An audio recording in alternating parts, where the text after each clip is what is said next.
民主党总统提名人、美国副总统哈里斯即将宣布他的竞选搭档，并开启5天7个摇摆州的特种兵式竞选活动，力求将公众对他参选的新鲜感和兴趣转为获胜的持久支持。而特朗普团队也对哈里斯持续的话题度和吸睛能力感到一丝寒意，预计又将如何出招？ 在本周末的48小时内，哈里斯团队紧锣密鼓地对潜在竞选搭档进行面试。日前，美媒圈定了6位最具可能性的人选。不过，据《华盛顿邮报》报道，哈里斯周日只见了其中3位，即亚利桑那州参议员、前宇航员马克·凯利、明尼苏达州州长蒂姆·沃尔兹以及宾夕法尼亚州州长夏皮罗。路透社称，在此之前，哈里斯已于2号与交通部长皮特·布蒂吉格面谈90分钟，与肯塔基州州长 安迪·贝希尔、伊利诺伊州州长杰伊·罗伯特·普里茨克进行线上会晤。有知情人士透露，面对面的面试尤为重要。美媒称，在位于华盛顿海军天文台的住所内，哈里斯与丈夫道格、姐夫托尼·维斯特以及团队成员一同观看了入围者的介绍 PPT， 着重审查其背景、财务、经验和潜在弱点。领导这一过程的是曾在2008年为奥巴马审查副总统人选的前司法部长小埃里克·霍尔德。 There are a couple of things Vice President Kamala Harris will reportedly be looking for when she meets with finalists in D.C.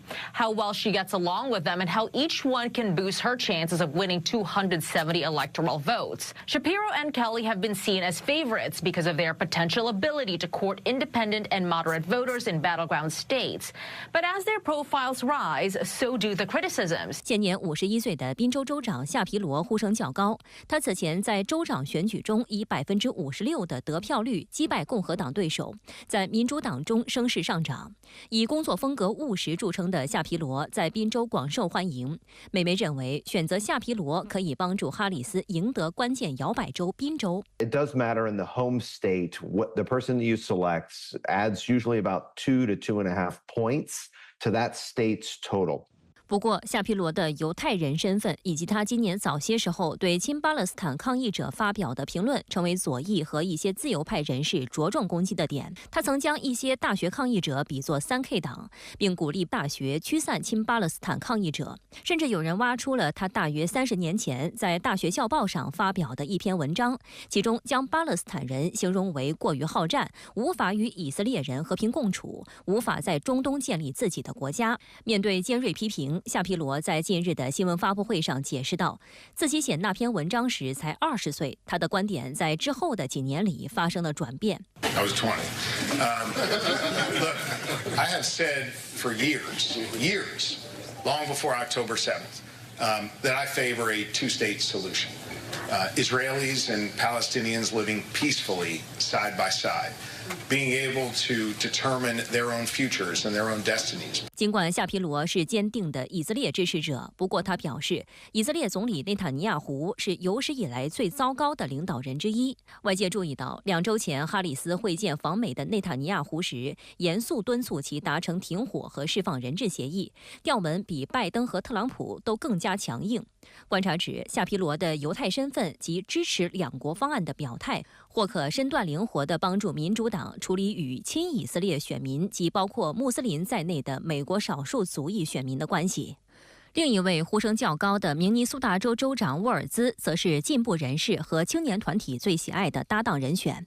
分析认为，来自农村地区的工人阶级，曾当过几年老师、橄榄球教练，以及曾在陆军国民警卫队服役24年等标签，使沃尔兹与哈里斯高度互补。观察指，令沃尔兹从一名默默无闻的中西部州长异军突起的原因之一，是他很擅长在电视新闻上用奇言怪语抨击特朗普与共和党。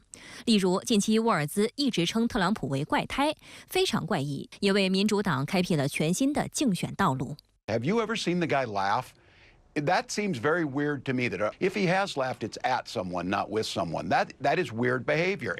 英国卫报报道称，沃尔兹的视频片段在互联网上广为传播，巩固了他作为哈里斯竞选团队代言人的地位。值得一提的是，30多年前，沃尔兹还曾来中国教过书。1989年，他从查德隆州立学院毕业后，获得世界教育组织提供的机会，来中国进行为期1年的英语教学，而中国也是他执教生涯的起点。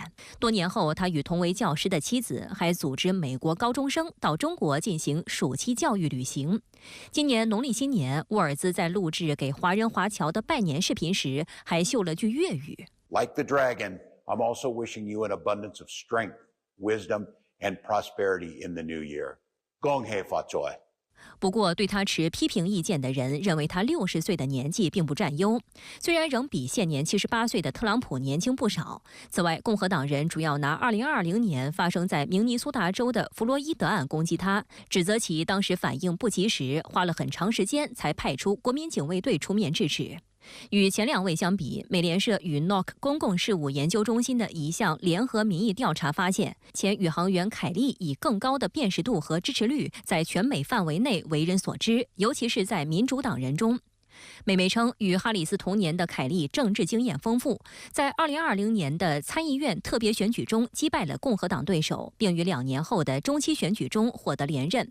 軍人出身的凱利在移民和邊境安全事務上一直有很高的威望，而這2個領域正是共和黨陣營用以攻擊哈里斯的有力武器。華盛頓郵報分析認為，最終的入圍者均為白人男性，這反映出選民的期望，即一位黑人南亞裔女性更應該搭檔一位白人男性。多份最新民調結果顯示，在全國範圍，儘管哈里斯與許多主流媒體已度過蜜月期，但他與特朗普的民調差距不大，甚至有微弱領先優勢。在7個搖擺州，兩人的支持率勢均力敵，今年大選的勝負仍難以預料。此外，在前總統奧巴馬以及克林頓夫婦等民主黨內大佬陸續公開為哈里斯背書後，即將年滿100歲的另一位民主黨前總統卡特也發聲了。Carter's grandson recently speaking to the Atlanta Journal-Constitution, saying that his 99-year-old grandfather told his family, quote, I'm only trying to make it to vote for Kamala Harris. Carter's set to celebrate his 100th birthday on October 1st. He has been in hospice care since February of last year. 卡特目前是美国历史上最长寿的总统，也是在世的最年长的美国前总统。在其任美国第39任总统期间，中美2国正式建立外交关系。当地时间3号，特朗普继续在摇摆州拉票，在佐治亚州的竞选集会上，他再次抨击哈里斯。Together we will stop Kamala Harris's nation-wrecking. I'll tell you what, when you see what she's done to our nation, she's wrecking our nation. The radicalism will. 观察指，这样的隔空喊话已不够劲爆，大家更期待2人的面对面辩论。特朗普方面提议于9月4号在福克斯新闻台举行辩论，而哈里斯方面则主张延续此前2党约定，于9月10号与美国广播公司进行。双方团队还未就此分歧达成共识。